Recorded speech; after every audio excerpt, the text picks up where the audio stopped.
નમસ્કાર પ્રણામ મિત્રો, સ્વાગત છે તમારું એક નવા વિડીયોમાં। દોસ્તો, આજનો વિડીયો જ્યારે કોઈ પોતાનું છોડીને જાય, જ્યારે કોઈ સંબંધ તૂટી જાય ત્યારે શું કરવું જોઈએ એના વિશે છે।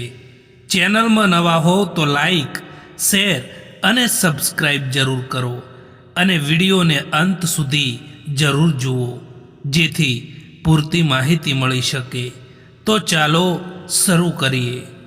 ખોટું તો ત્યારે લાગે છે જ્યારે આપણે આખી દુનિયાને પાછળ છોડીને કોઈ એક માણસ સાથે વાત કરવા માંગતા હોય અને જ્યારે એ જ માણસ આપણને ઇગ્નોર કરવા લાગે, એ જ માણસ આપણી કદર ના કરે, એ જ માણસ આપણી વેલ્યુ ના સમજી શકે।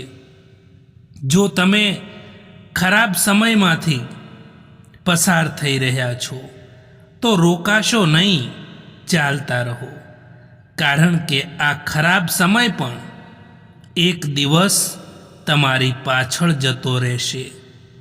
દુઃખ તો ત્યારે થાય છે જ્યારે તમે કોઈ માણસ માટે પોતાને બદલી દો અને એ જ માણસ તમને નજર અંદાજ કરવા લાગે। જીવનમાં શાંતિ મેળવવા ઈચ્છો છો, જો સારું જીવન જીવવા માંગો છો તો તમને જીવનમાં જે કંઈ પણ મળ્યું છે તેમાં ખુશ રહેતા શીખી જાઓ।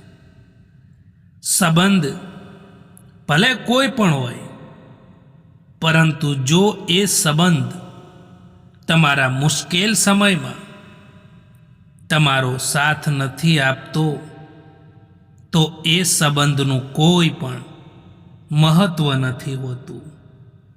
આંસુ પણ આવે છે અને દર્દ પણ છુપાવવું પડે છે। આ જિંદગી છે સાહેબ, અહીં જબરજસ્તી મુસ્કુરાવવું પણ પડે છે।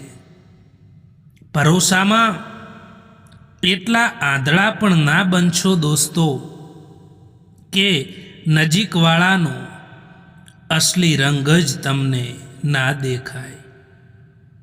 જે સંબંધોમાં બૂમ પાડીને કહેવું પડે કે અમારે તમારી જરૂર છે, તો સમજી લેવું કે એ સંબંધને તમારી બિલકુલ પણ કદર નથી।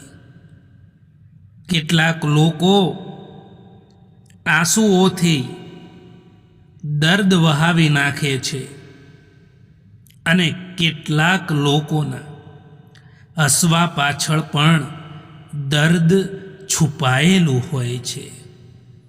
સંબંધ ઊંડો હોય કે ન હોય, પરંતુ ભરોસો ઊંડો હોવો ખૂબ જરૂરી છે, કારણ કે જો સંબંધોમાં ભરોસો ના હોય, વિશ્વાસ ના હોય, તો એ સંબંધો તૂટી જવાના આરે આવી જાય છે।